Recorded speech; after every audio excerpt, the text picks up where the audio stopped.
Hello बच्चों, विद्या वाहिनी channel में आप सबका स्वागत।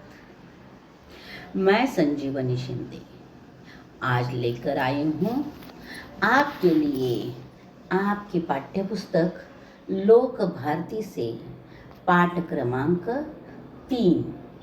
पाठ का नाम है इनाम और लेखक का नाम है अरुण। पहले हम लेखक का परिचय देखेंगे। इनका जन्म 3 जनवरी 1928 मेरठ में हुआ है। कहानीकार, उपन्यासकार अरुण जी ने विविध विधाओं पर भरपूर लेखन किया है। आपके समग्र साहित्य की 14 पुस्तकों की संकलन प्रकाशित हो चुका है। इनकी प्रमुख कृतियाँ हैं नवरस एकांकी संकलन, हास्य संकलन, कहानी संग्रह विशेष उल्लेखनीय है। अब हम देखेंगे गद्य संबंधी जानकारी। यह इनाम, यह पाठ, यह कहानी हास्य व्यंग्यात्मक निबंध है। किसी विषय का तार्किक, बौद्धिक, विवेचनपूर्ण लेख निबंध है। हास्य व्यंग में उपहास का प्राधान्य होता है। प्रस्तुत पाठ में लेखक ने रिप्रेजेंटर का आधार लेकर समाज की विभिन्न विसंगतियों पर हास्य के माध्यम से करारा व्यंग किया है। एक रिप्रेजेंटर विषय लिया है कवि लेखक ने और समाज में किस तरह इस पर हास्य हो सकता है वह इस निबंध में उन्होंने प्रकट किया है। हम निबंध पढ़ते पढ़ते समझाते हुए आगे बढ़ेंगे। देसी कंपनी ने रिप्रेजेंटर बनाया और उसकी प्रसिद्धि के लिए विदेशी विज्ञापन अपनाया। भारत भर में प्रतियोगिता का जुगाड़ किया। सवाल था, इस रिप्रेजेंटर को खरीदने के क्या क्या 7 लाभ है। 1 अप्रैल को फल निकलना था। जिस या जिन प्रतियोगी का उत्तर कंपनी के मुहरबंद उत्तर से मेल खा जाएगा उसे या उन्हें एक रिप्रेजेंटर मुफ्त इनाम दिया जाएगा। यानी देखो क्या था, एक देसी कंपनी थी जो रिप्रेजेंटर बनाती थी। उन्होंने अपनी कंपनी का विज्ञापन होने के लिए एक प्रतियोगिता रखी थी और उस प्रतियोगिता का विषय यह था कि रिप्रेजेंटर खरीदने के बाद कौन से 7 लाभ होते हैं वह बताना था। और वो बताने के लिए जो मुद्दत दी थी उसमें उत्तर लिखकर भेजने थे। उसके बाद उन उत्तरों को खोला जाएगा, देखा जाएगा, जांच की जाएगी और प्रतियोगिता के पहले ही ऐसे ही 7 लाभ लिखे हुए कंपनी की ओर से उत्तर मोहरबंद यानी बंद लिफाफे में रखा था। फिर वह भी खोला जाएगा और जिस व्यक्ति का उत्तर ज़्यादा से ज़्यादा उस मोहरबंद उत्तर से मिलता है उसे इनाम में एक रिप्रेजेंटर मुफ्त में दिया जाएगा। इस प्रकार प्रतियोगिता थी। अब पूरे भारत में है तो बहुत सारे लोगों ने हिस्सा लिया होगा। भारत में धूम मच गई। मेरे विचार से इतने उत्तर अवश्य पहुँचे कि उनकी रद्दी बेचकर एक रिप्रेजेंटर के दाम तो वसूल होंगे। यानी लेखक कहते हैं कि भारत में इस प्रतियोगिता की धूम मची हुई थी। लेखक का कहना है कि शायद ऐसा हो सकता है कि इतने सारे उत्तर उनके यहाँ जमा हुए थे कि उन उत्तरों के जो कागज थे उनको रद्दी में बेचा जाए तो एक रिप्रेजेंटर की कीमत वसूल हो जाएगी।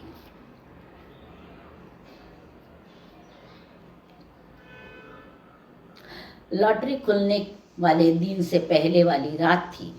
हम सब बाहर छत पर लेटे थे। हेमंत ने कहा, पिताजी हम रिप्रेजेंटर रखेंगे कहाँ? अब देखो दूसरे दिन जो प्रतियोगिता थी उसका रिजल्ट आने वाला था।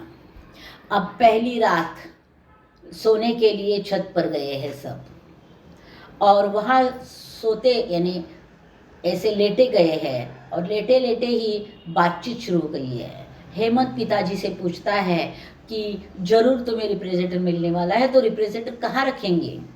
पत्नी ने उत्तर दिया, क्यों, रसोई में जगह कर लेंगे। क्यों जी, तुमने बिजली कंपनी से दरखास्त भी दे दी है, घरेलू पावर चाहिए इसके लिए। यानी रिप्रेजेंटेटर के लिए पावर पॉइंट भी चाहिए, इसके लिए वो कहती है कि आपने बिजली कंपनी को बता दिया है ना, और रसोई में हम रिप्रेजेंटेटर रखने के लिए जगह बनवा देंगे। तो फिर मैं मुस्कुरा कर बोला, तुम तो ख्याली पुलाव को पका रहे हो, मानो किसी ने तुम्हें टेलीफोन पर खबर कर दी हो। यानी लेखक कहते हैं जैसे कि आपको किसी ने टेलीफोन पर खबर ही करवा दी है, ऐसे आप बात कर रहे हो। ख्याली पुलाव यानी मन के विचारों में नई नई बातें सोचना, वो सोच रहे हैं।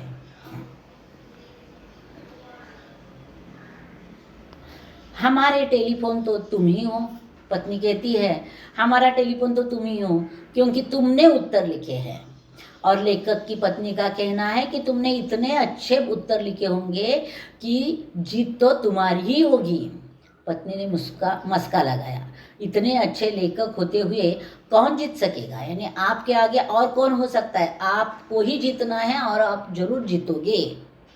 अच्छा जी, अब हम, पर यह क्या पता, मैंने कंपनी के उत्तरों से मिलते उत्तर लिखे हों। यानी मैंने उत्तर तो ज़्यादा से ज़्यादा अच्छे लिखे, लेकिन वो कंपनी के उत्तर से मिलते हैं या नहीं, मैं कैसे बताऊं? ऐसा लेकर कहते हैं। अच्छा जी, अब हमसे उड़ने लगे। उस दिन खुद कह रहे थे कि कंपनी के पास लिखा लिखाया कुछ नहीं है, यह तो जिसका उत्तर सबसे अच्छा होगा इसे इनाम दे देगी। तो पत्नी कहती है, अब तो भाव खाने लगे। उड़ने लगे का मतलब भाव खाने लगे हो। एक दिन आप ही कह रहे थे कि कंपनी में कुछ उत्तर लिखे नहीं होंगे, सबसे ज़्यादा उत्तर जिसका होगा उसको इनाम मिलेगा, लेकिन अब अलग ही बोल रहे हो तुम, ऐसा कहती है। रिप्रेजेंटेटर का विज्ञापन हो जाएगा और लाभ छांटने के लिए किसी एक्सपर्ट को रखना पड़ता है और उसके पैसे अलग बचेंगे। यानी वो कहते हैं कि वो दोनों मिलाव होता है या नहीं, देखने से अच्छा है कि ज़्यादा से ज़्यादा अच्छे व्यक्ति को इनाम दिया जाएगा और उसके लिए एक्सपर्ट रखो, फिर उसके लिए पैसे दे दो, उससे अच्छा है वो भी पैसे बच सकते हैं। वह तो समय समय पर दिमागी लहरें दौड़ती ही हैं। यानी लेखक कहते हैं वैसा तो होता है कि दिमागी दौड़ तो दौड़ता ही रहता है। अमिताभ ताली पीट कर बोली, पिताजी मैं रोज़ आइसक्रीम खाया करूँगी। हेमंत ने कहा, मैं बर्फ की क्यूब चूसूंगा।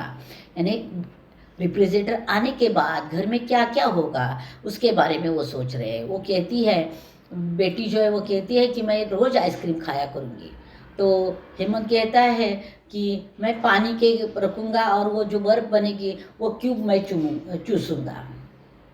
यानी इस प्रकार वह सोच रहे हैं कि रिप्रेजेंटेटर आने के बाद घर में क्या क्या होगा। तभी बगल के छत में छत से आवाज आई, यह आइसक्रीम रोज रोज कौन बना रहा है? क्या अमिता के पिताजी रेस्टोरेंट खोल रहे हैं? यानी छत एक दूसरे को लग कर ही होते हैं, तो इनकी बातें बाजू वाले छत के लोग सुनते हैं। तो वहाँ से आवाज़ आती है कि यहाँ आइसक्रीम कौन बना रहा है रोज़ रोज़? क्या पिताजी रेस्तरां खोल रहे हैं जिसके कारण आपको हर दिन आइसक्रीम मिलेगा? ऐसा पूछा जाता है। तब हेमंत चिल्लाया, नहीं ताऊ जी, कल हमारा रिप्रेजेंटेटर आ रहा है। तो चिल्ला कर यानी ज़रा जोर की आवाज़ से बोलता है कि नहीं ताऊ जी, ऐसा कुछ नहीं है, हमारा रिप्रेजेंटेटर कल आ रहा है। अमिता भी खिलखिलाई, उसमें रोजाना आइसक्रीम जमाया करेंगे। और अमिता भी खिलखिलाकर कहती है कि हाँ, और वो जो रिप्रेजेंटेटर आएगा उसमें हर दिन हम आइसक्रीम जमाया करेंगे। ताऊ जी ने कहा, क्या लैटरी वाले की बाबत कह रहे हो? वह तो मेरे नाम आ रहा है। ताऊ जी कहते हैं, वो लॉटरी वाला रिप्रेजेंटेटर बोल रहे हो, तो वह तो मेरे नाम आने वाला है, आपको उसमें से कुछ नहीं मिलेगा। मैंने नम्र स्वर में पड़ोसी दीनदयाल को पुकारा, क्या आपने भी उत्तर भर कर भेजा है? तो तो लेखक अपने पड़ोस वाले दीनदयाल को पूछते हैं, क्या आपने भी उत्तर भेजे हैं? क्योंकि इसके पहले उनको पता नहीं था।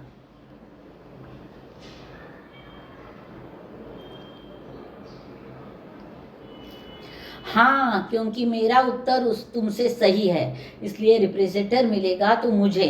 खैर बच्चों, आइसक्रीम तो तुम्हें खिलानी ही पड़ेगी। और आगे जाकर दीनदयाल जी कहते हैं लेखक को कि जो तुमने उत्तर भेजे हैं उससे ज़्यादा सही उत्तर मैंने भेजे हैं, और इसीलिए रिप्रेजेंटर मुझे ही मिलने वाला है। और बच्चों को कहते हैं कि हाँ, आइसक्रीम की बात कर रहे हो तो मुझे भी आपको आइसक्रीम खिलानी पड़ेगी, क्योंकि रिप्रेजेंटर मिलेगा ना जो है उस प्रतियोगिता में। बच्चे मायूस हो गए, बच्चों को थोड़ा दुख होता है, वो मायूस हो जाते हैं। और किस्मत की बात है, अगले दिन लॉटरी खुली और रेडियो पर पता चला कि जिसके सब उत्तर ठीक है उन 2 भाग्यवानों में से एक मैं हूँ। और दूसरे दिन रेडियो पर यह बात में समाचार था कि किस्मत खुल गई थी, जो लॉटरी खुली थी और लॉटरी में जो 2 भाग्यवान व्यक्ति चुने गए थे उसमें से एक मैं हूँ, यानी लेखक थे। रिप्रेजेंटर मुंबई से आते आते काफ़ी दिन लग गए, इतने में मैंने बिजली का प्रबंध कर लिया, यानी लॉटरी खुली, रिजल्ट आ गया, लेखक का नाम भी बताया गया, लेकिन तुरंत फिर रिप्रेजेंटर घर नहीं आया क्योंकि मुंबई से आने वाला था, तो थोड़ी देर लग गई। और उसके बाद तो रिप्रेजेंटर आएगा, तब तक लेखक ने बिजली का प्रबंध भी कर लिया। उसका आना था कि सगे और संबंधियों में, मित्रों और मोहल्ले में धूम मच गई। रिप्रेजेंटर आने के पहले ही सगे संबंधियों में, मित्रों में और मोहल्ले में धूम मच गई। सब देखने आने लगे जैसे कोई बहू को देखने आता है। गांव में ऐसे होता है, कोई शादी हो गई तो जिस घर में दुल्हन आई है उसे देखने के लिए गांव की सब स्त्रियाँ बच्चे आते हैं, वैसे लेखक के घर में रिप्रेजेंटर देखने के लिए सगे संबंधी, मित्र, मोहल्ले वाले आने लगे। मुझे शक है, यदि मैं अपने कमाए पैसों से खरीदता तो भी ऐसी भीड़ लगती क्या? यह सब लॉटरी का प्रताप था। लेखक कहता है अगर मैं मेरे पैसों से रिप्रेजेंटर खरीदता तो कई लोग ऐसे भी निकलते कि मुझ पर गुस्सा होते, मुझ पर तरस खाते, तो रिप्रेजेंटर देखने के लिए नहीं आते। लेकिन लेखक कहते हैं ये सब लॉटरी का कमाल था कि जिसके कारण लोग हमेशा घर में झांक झांक कर देख रहे थे। पहले आने वालों को पत्नी ने शिंकजी बनाकर पिलाई, कुछ शौकीनों के लिए चाय बनी। भीड़ बढ़ती गई तो घबराकर उसने हथियार टेक दिए। पहले पहले जो लोग आए थे उनको कुछ ठंडा पिलाया गया, कुछ शौकीन हैं जो ठंडा पीते नहीं है उनको चाय बनाई गई। लेकिन लेखक कहते हैं कि भीड़ बढ़ती गई, तब लेखक की पत्नी ने अपने हथियार टेक दिए, यानी हार मानी, और यह जो कुछ पिलाना था आने वो बंद हो गया।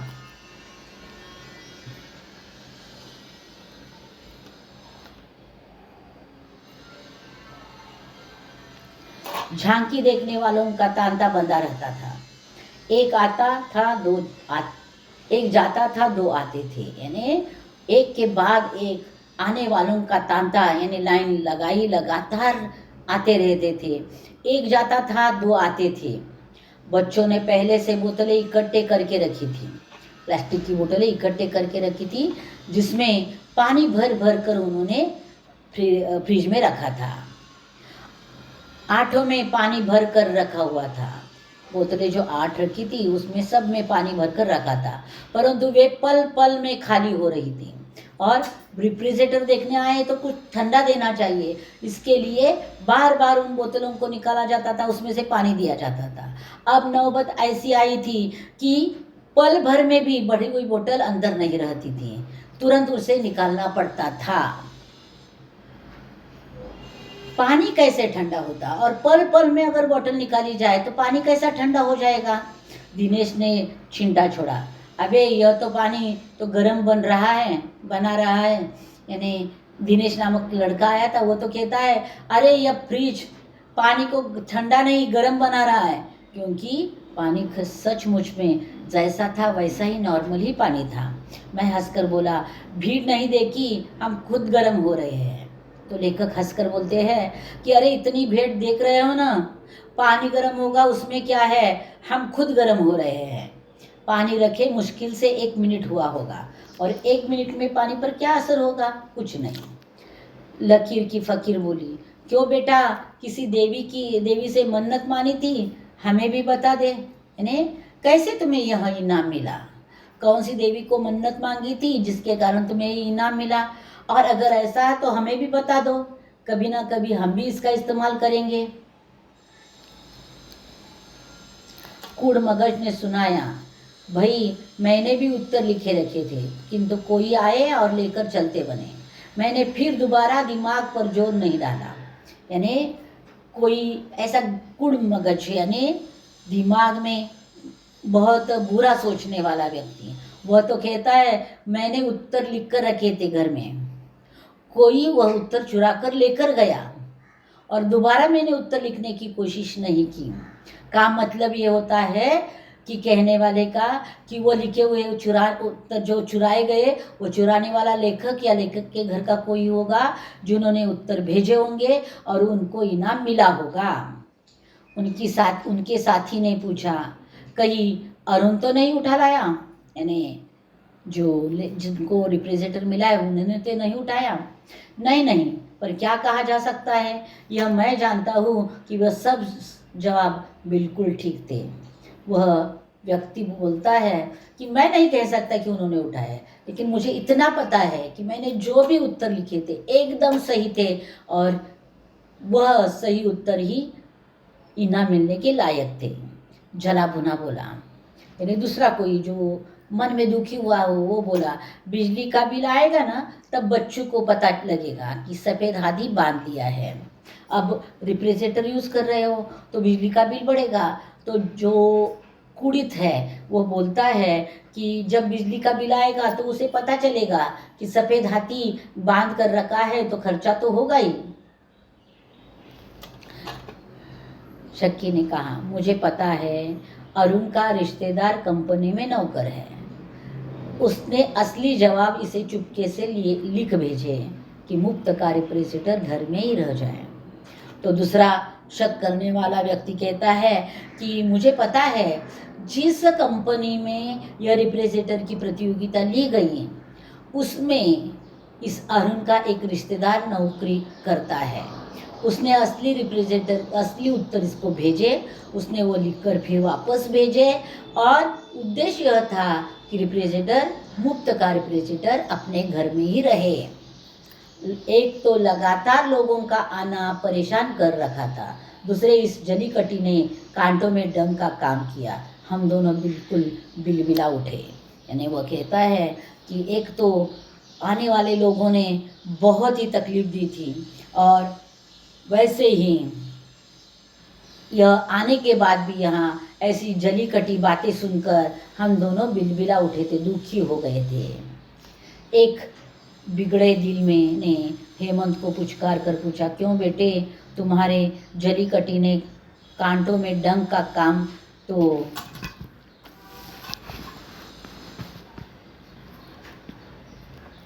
कर दिया। यानी वो कहता है कि क्या बेटे, तुम्हारे पिताजी, अब कोई एक ऐसा व्यक्ति निकला है कि जो बेटे को पूछ रहा है, और बेटे को क्या पूछता है, देखो हम देखेंगे आगे है। एक बिगड़े दिल ने हेमंत को पुचकार कर पूछा, क्यों बेटे, तुम्हारे पिताजी ने कितने दिन पहले मुंबई गए थे। यानी वो बेटे की और भी पूछताछ करते हैं, पिताजी कितने दिन पहले मुंबई गए थे, का मतलब वहाँ जाकर उन्होंने कुछ हेरा फेरी की होगी और उसके कारण उनको इनाम में यह रिप्रेजेंटर मिला होगा। उसे निश्चय था कि मुंबई में जाकर इस रिप्रेजेंटर के पैसे दे आया हूँ और अपने नाम के लिए इसे लॉटरी में जीतने का अनुबंध कर आया हूँ। अनुबंध यानी प्रबंध। यानी उनका कहना था उस जले आदमी का कि वह वहाँ जाकर रिफ्रिजरेटर का पैसा देकर आए कंपनी में और बोल कर आए पैसा तो मैं दे रहा हूँ लेकिन इस प्रतियोगिता के विजेते में मेरा नाम लेना। देखो, तो इस तरह तिरछी बातें पूछकर बच्चे से उगलवाना चाहते थे। बच्चों को इन झगड़ों से क्या, वे हंस हंस कर अपना रिफ्रिजरेटर सबको दिखा रहे थे। हेमंत बोतलों से पानी पिला रहा था और अमिता खाली बोतलें भर भर कर रख रही थी। बच्चे तो सीधे साधे होते हैं, उनमें ऐसी जली कटी बातें नहीं होती, इसलिए बच्चे तो बहुत मज़े से काम कर रहे थे। हेमंत जो है बोतलों का पानी लोगों को पिला रहा था और अमिता जितनी बोतलें खाली होती है उनको भर भर कर रख रही थी।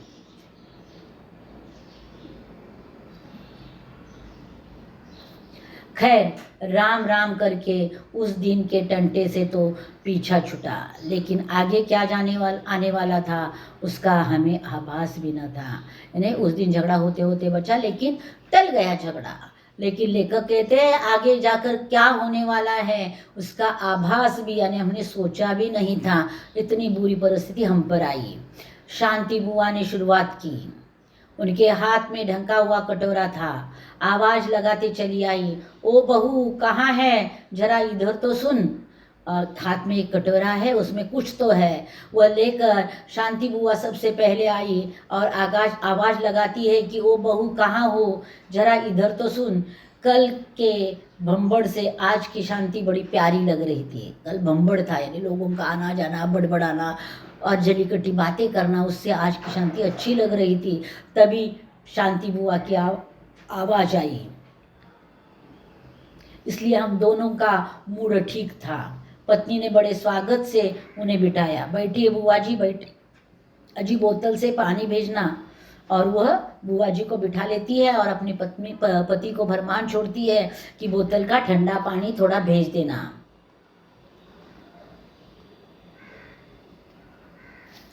बुआ जी बड़ी जल्दबाज है, ठंडा पानी पीकर उठ गई। चल रही हूँ बहू, अभी चूल्हा नहीं बुझाया, यह आटा बच गया था, गर्मी से सड़ जाता है। मैंने कहा तेरे रेफ्रिजरेटर में रख लाऊं, शाम को मंगा लूँगी।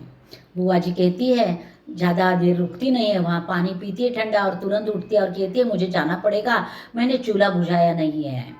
और जब मैं रोटी बना रही थी तो उसमें से आटा बचा है, अगर ऐसा ही बाहर रखूं तो वह गर्मी के कारण खराब हो जाता है, इसके लिए मैं तुम्हारे रेफ्रिजरेटर में रखना चाहती हूँ। शाम को आकर लेकर जाऊंगी, मांग लूँगी, फिर मैं गरम गरम रोटी बनाऊंगी। पत्नी का दिल बाग बाग हो गया, यानी वो बहुत ही चकित हो जाती है। शब्दों में मिश्री घोल कर बोली, बुआ जी आप चिंता न करें, मैं शाम को हेमंत के हाथ भिजवा दूंगी। वह पत्नी, उनको भी अनुभव नहीं था, इसलिए वो कहती है कि नहीं नहीं, आपको आने की भी ज़रूरत नहीं लगेगी, तुम चिंता मत करो, मैं अच्छे से यह आटा रखवा देती हूँ और शाम को हेमंत के हाथ में आपके घर भिजवा देती हूँ। कटोरा ले गया और रेफ्रिजरेटर में रख दिया गया। कटोरा लिया हाथ से और रेफ्रिजरेटर में रखा गया।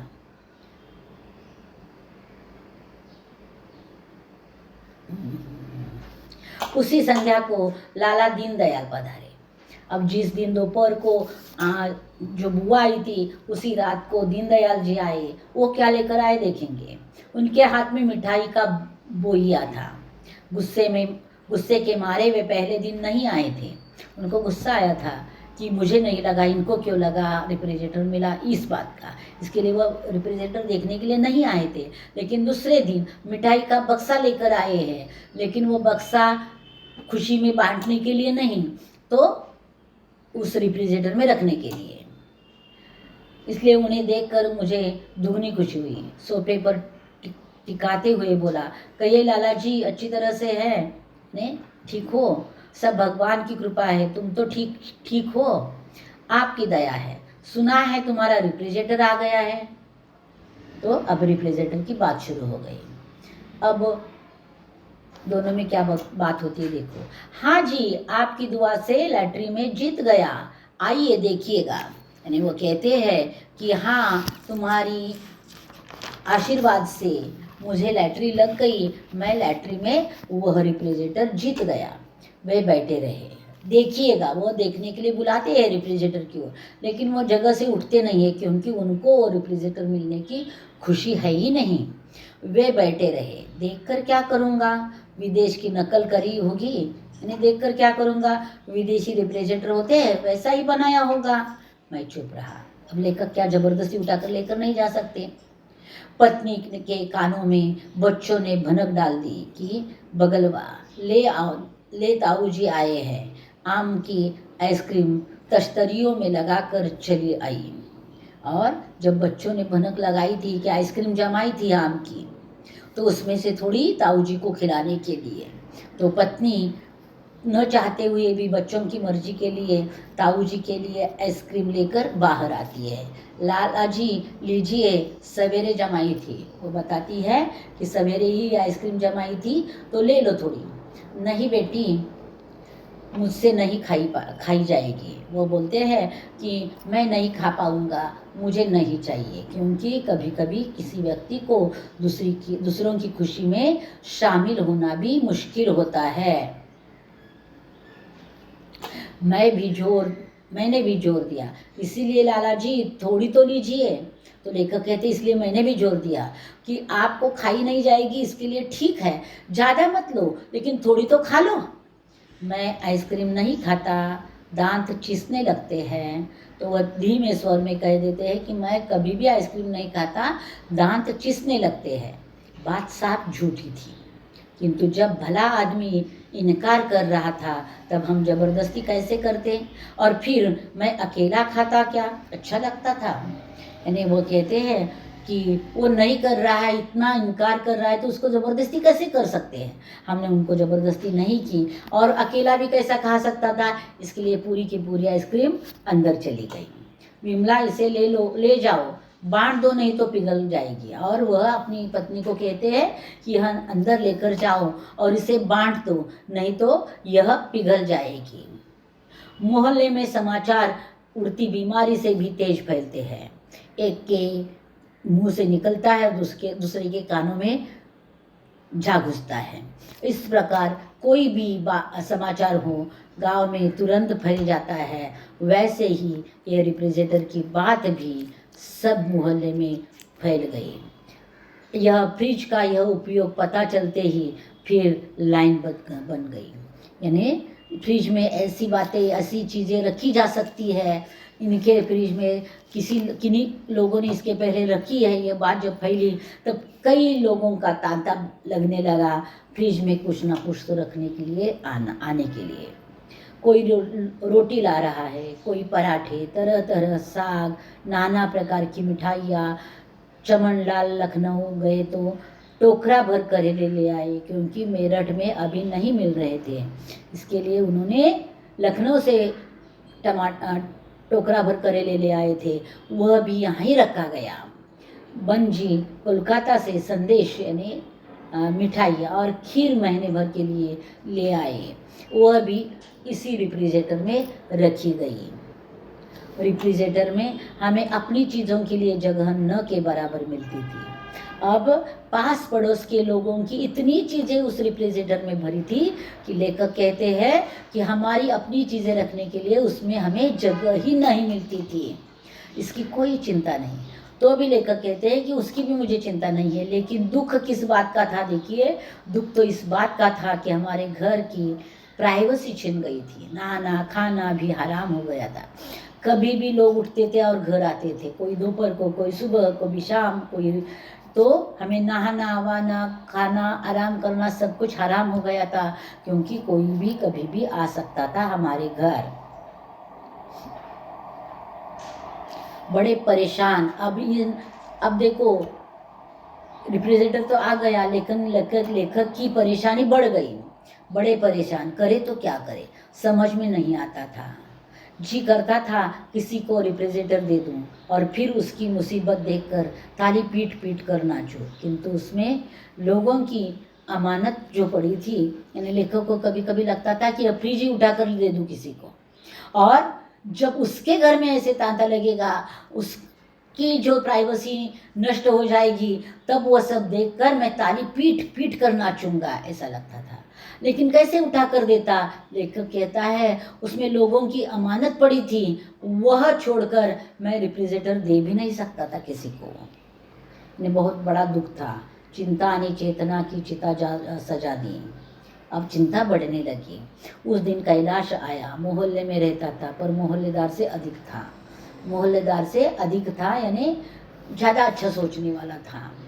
कहने लगा, सिंधी आलू मुझे बड़े अच्छे लगते हैं, सो पत्नी से काफ़ी बनवा लिए हैं, अपने फ्रिज में रख लो, जिस दिन खाने को जी करेगा ले जाया करूँगा। वह मोहल्लेदार आता है और कहता है कि आलू बनवा लिए हैं, मुझे बहुत अच्छे लगते हैं। इसके लिए पत्नी को बोला था कि ज़्यादा बनवा दे, तो उसने ज़्यादा बनवाए हैं, तो अभी मैं तुम्हारे फ्रिज में रखने के लिए आया हूँ, वह रख लो, जब भी मेरा जी करेगा मैं आकर उसमें से थोड़े आलू लेकर जाऊँगा। उस दिन रेफ्रिजरेटर में तिल रखने की जगह न थी। यह आलू की सब्जी रखने के लिए जगह ही नहीं थी, क्योंकि पास पड़ोस के लोगों ने फ्रिज में कुछ कुछ रख कर फ्रिज खचाखच भरा हुआ था। मैंने उसे अपनी बेबसी बताई, तो वह अपना जो दुख है वह बता देते हैं कि मैं क्या करूं, चाह कर भी आपके आलू की यह सब्जी मैं नहीं रख सकता। बिगड़ कर बोला, यानी उसे गुस्सा आता है। वो कहता है, अच्छा जी, गहरे गहरे नत्तू खैरे तो हम तुम्हारे बाबा लगते हैं, और यार लोगों की चीज़ें रखने की लाचारी है। यानी वो बोलता है, अरे गहरे यानी जो जिनको महत्व नहीं, ऐसे लोगों की भी चीज़ें आपने फ्रिज में रखी है, और मेरे जैसा यार जो है उसका खाना, उसकी चीज़ें रखने के लिए आपके पास जगह नहीं है, लाचारी है। मैंने पत्नी से आंखों आंखों में पूछा, उसने सिर हिला दिया। फिर एक बार वह तसल्ली लेना चाहते, इसके लिए पत्नी को आंखों आंखों में इशारा करके पूछते है जगह, तो पत्नी कहती, सिर हिला देती है कि नहीं। वह भांप रहा था। अच्छा मुझे दिखाओ, मैं जगह कर लूँगा। तो वह अंदर जाता है और कहता है कि फ्रिज खोलकर मुझे दिखा दो, मैं झांक कर देखूंगा और उसमें जगह कर दूंगा। हम दोनों से उसे निराश करते हुए वास्तव में दुखी थे। यह सुझाव खुद न देने की मूर्खता कर गए। खुश होकर फ्रिज खोलकर दिखा दिया। अब उनको बुरा ना लगे इसके लिए वो उसको फ्रिज खोलकर दिखाना चाहते थे, लेकिन लेखक को इस बात का बुरा लगता है, यह बात हमने पहले क्यों नहीं कही, उसने कहने तक हम क्यों रुके। और फिर उसको फ्रिज के पास लाया जाता है, फ्रिज खोलकर दिखाया जाता है। फ्रिज भरा नहीं कहिए, व्यंजनों से अटा पड़ा था। देखकर तबीयत घबराती थी, और व्यंजनों से यानी पदार्थों से वह जो फ्रिज है वह अटा पड़ा था, यानी खचाखच भरा था। कैलाश ने ऊपर से झांका, दृष्टि भी अंदर घुसने को इनकार कर रही थी, यानी अंदर नजर घुसने के लिए भी जगह नहीं थी।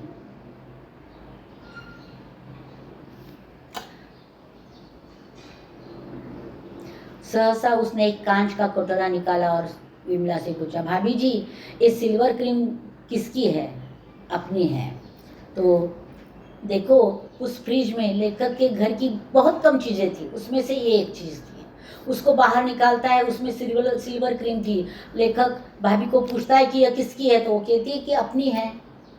तो वह क्या कहता है, देखो तो फिर इन्हें रखने का क्या फ़ायदा, ऐसी चीज़ें तो पेट में पहुंचनी चाहिए, और ऐसी चीज़ें अंदर क्यों रखी है, पेट में डाल दो, यानी सब थोड़ा थोड़ा खा लो तो ख़त्म हो जाएगी। कहकर उसने दो मुंह में रख ली, और दो मुंह में रख भी देता है और बताता है बचा हुआ आप भी खत्म करो।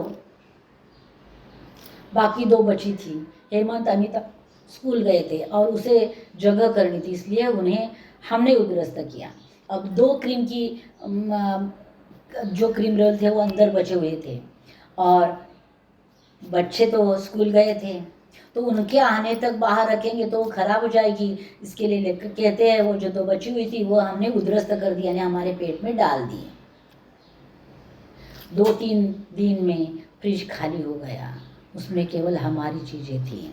अब ऐसे करते करते 2-3 दिन में जो फ्रिज था वो खाली हो गया, और लेखक के घर की चीज़ें उसमें थी। तो क्या किया होगा देखो। शांति बुआ अपना पनीर मटर लेने आई, क्या करे बुआ जी, उसमें मच्छर गिर गए थे इसलिए फेंक दिया। यानी शांति बुआ को कहा जाता है आपने जो मटर रखे थे उसमें मच्छर गिरने के कारण उन्हें फेंक दिया।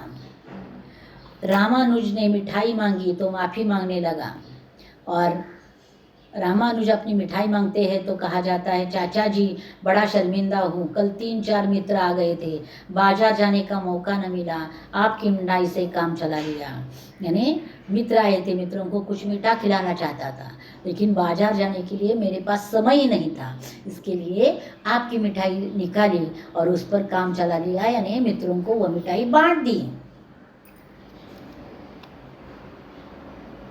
फिर मैं आप में और अपने में कोई भेद नहीं मानता। और वो आगे जाकर ये भी बोलते हैं कि मैं तुम्हारे और मेरे बीच में कोई भेद नहीं मानता, तुम्हारी मिठाई मेरी मिठाई, इसके लिए मैंने मेरे मित्रों को खिला दी। ये शब्द उन्हीं के थे जब वे मिठाई रखने आए थे। यानी मिठाई रखने आए थे तो भी उन्होंने भी यही कहा था कि मैं तुम्हारे और मेरे बीच में कोई अंतर नहीं मानता, इसलिए तुम्हारा फ्रिज मेरा फ्रिज। तो वही उत्तर उन्होंने दिया, तुम्हारी मिठाई मेरी मिठाई। साग लेने चक्रवर्ती आए तो लाचारी दिखाई, भाई तुम्हें तो पता है कल कैसी धुआंधार बारिश थी। पत्नी बोली जब घर में साग रखा है तब भीगने से क्या फ़ायदा, जैसा उन्होंने खाया वैसा हमने।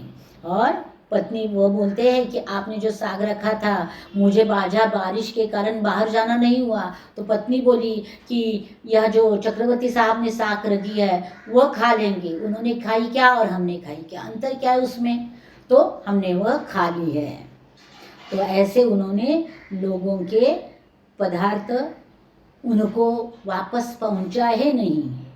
रमा पराठे को पूछ रही थी, विमला ने उत्तर दिया, सवेरे सवेरे एक साधु आ गए, बड़े पहुंचे हुए साधु थे, खाली हाथ कैसे जाने देती, घर में कुछ तैयार नहीं था, तुम्हारे पराठे दे दिए। एक साधु आए थे और वो पहुंचे हुए साधु लग रहे थे, तो उनको खाली हाथ भेजना अच्छा नहीं था, और मैंने अभी तक घर में कुछ बनाया नहीं था, इसके लिए मैंने आपके जो तैयार पराठे थे उन्हें ही दे दिया। रमा ने शंका उपस्थित, किंतु तुम तो साधु संतों में विश्वास नहीं करती। तो रमा कहती है, अरे हाँ ये बात सत्य है, लेकिन तुम तो साधु संतों पर विश्वास नहीं करती, तो तुमने कैसे पराठे दिए। तो वह बता देती है, विमला ने बात बनाई, वह फिर सारे मोहल्ले को तंग करता, मैंने पराठे तुम्हारी ओर से दिए हैं।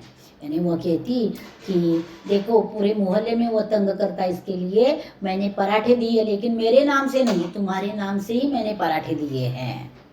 तुम्हारे घर का पता बता दिया है, झूठ समझो या सच। कल परसों जब तुम्हारे घर आकर आज के पराठे के लिए आशीष देगा और भोजन मांगेगा तब तुम्हें मानना पड़ेगा। यानी 1-2 दिन के बाद वो फिर साधु आएगा और मैंने आपका नाम बता दिया है, तो वो आपके घर आएगा और आपके पराठे के बारे में बात करेगा, यानी अच्छी थी, सुंदर थी, या आशीर्वाद देगा, और उस दिन का भी भोजन मांगेगा तब तुम्हें पता चलेगा, सही लगेगा। मैंने कहा न, मोहल्ले में समाचार बढ़ती बीमारी की भांति फैलती है, अब मेरे घर के पास भी कोई नहीं फटकता। अब यह बीमारी भी फैल गई कि लेखक के घर के रेफ्रिजरेटर में कुछ भी रखा तो वापस नहीं मिलता। यह बात भी मोहल्ले में सब जगह फैल गई, तो मोहल्ले में लेखक कहते मेरे घर के आसपास भी कोई फटकता नहीं है। इस प्रकार यहाँ यह पाठ पूरा हो गया है। पाठ बहुत ही अलग है, थोड़ा ध्यान से सुनिए, 1-2 बार सुना तो भी अच्छी तरह से याद रहेगा, क्योंकि इसमें बहुत हास्य व्यंग्य है। जुगाड़, व्यवस्था, प्रबंध। अब हम देखेंगे यह लेखन कार्य। पहले शब्द संसार, जुगाड़, व्यवस्था, प्रबंध, दरखास्त, अर्ज, अर्जी, भंबड़, शोर शराबा। मुहावरे, जली कटी सुनना, खरी कोटी सुनना।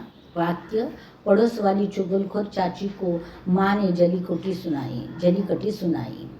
मिश्री घोल कर बोलना, मीठी मीठी बातें करना। रमा की मौसी की मिश्री घोल कर बोलने की आदत ही थी। ख्याली पुलाव पकाना, कल्पना में खोए रहना, स्वप्न रंजन करना।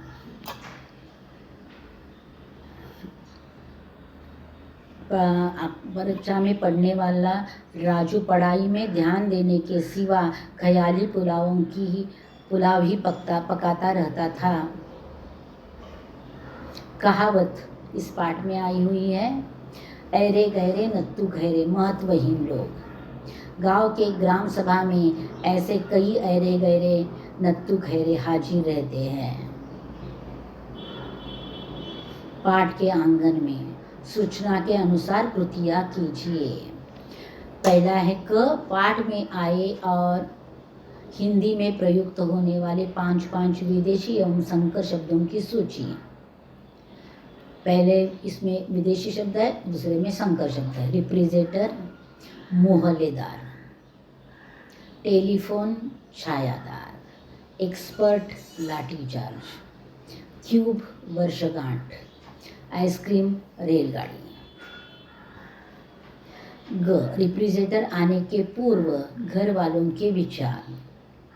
इनाम मिलेगा या नहीं, रेफ्रिजरेटर कहाँ रखेंगे, घरेलू पावर लेनी होगी, बिजली कंपनी में दरखास्त देनी होगी, इस प्रकार की बातें हो रही है। रेफ्रिजरेटर आने के बाद घर की स्थिति, अपना सामान रखने के लिए जगह नहीं, लोगों की लाइन लग जाना, पड़ोसी प्राइवेसी बीत जाना, नहाना खाना हराम हो जाना। वाक्य में की के स्थान को स्पष्ट कीजिए। माँ ने कहा कि बच्चों ने आम की आइसक्रीम तैयार की। अब इसमें माँ ने कहा कि छोटी की है। दो उपवाक्यों को जोड़ने वाला की जो छोटी की होता है, दूसरी बड़ी वाली की दो संज्ञा के बीच वाला की बड़ी वाला की होता है, और क्रिया वाला की भी बड़ी वाला की होता है। भाषा बिंदु यानी व्याकरण। दिए गए सूचनानुसार सृष्टि से सरल संयुक्त मिश्र अन्य वाक्य पाठ से खोजकर तालिका पूर्ण कीजिए। यहाँ पहले दो वाक्य दिए हैं, सरल वाक्य के 2 दिए हैं, संयुक्त वाक्य के 2 दिए हैं और मिश्र वाक्य के 2 दिए हैं। हम अगले दो पहले सरल वाक्य, बच्चे मायूस हो गए, हमें भी बता दी। संयुक्त वाक्य, मैंने भी उत्तर लिखे थे किंतु कोई लेकर चलते बने। कांच का कटोरा निकाला और विमला से पूछा। अब मिश्र वाक्य का पहला, मैंने पराठे तुम्हारी ओर से उसे दे दिए। घर में साग रखा है तब भीगने से क्या फ़ायदा। इस प्रकार तीनों के 2 वाक्य मैंने दिए हैं। यहाँ अपना पाठ पूरा होता है। बच्चों, अब आया है रचना बोध, यानी इस पाठ से आपको क्या बोध मिला। बोध यानी ज्ञान, आपको क्या ज्ञान मिला वह आपको ही लिखना है। इसमें मैं कुछ नहीं करूँगी, तो आप लिखिए। और यहाँ पाठ पूरा हुआ है। पाठ को मैंने अच्छी तरह से समझा दिया है। छोटे बड़े सभी प्रश्नों के उत्तर मैंने दिए हैं। लेखन कार्य पूरा करो, फिर एक बार वीडियो शुरू करके पाठ सुनो तो पाठ समझ में आएगा। अब यहाँ यह पाठ समाप्त होता है। अगला पाठ लेकर जल्द ही मैं वापस आऊँगी, तब तक इंतज़ार में रहना। धन्यवाद।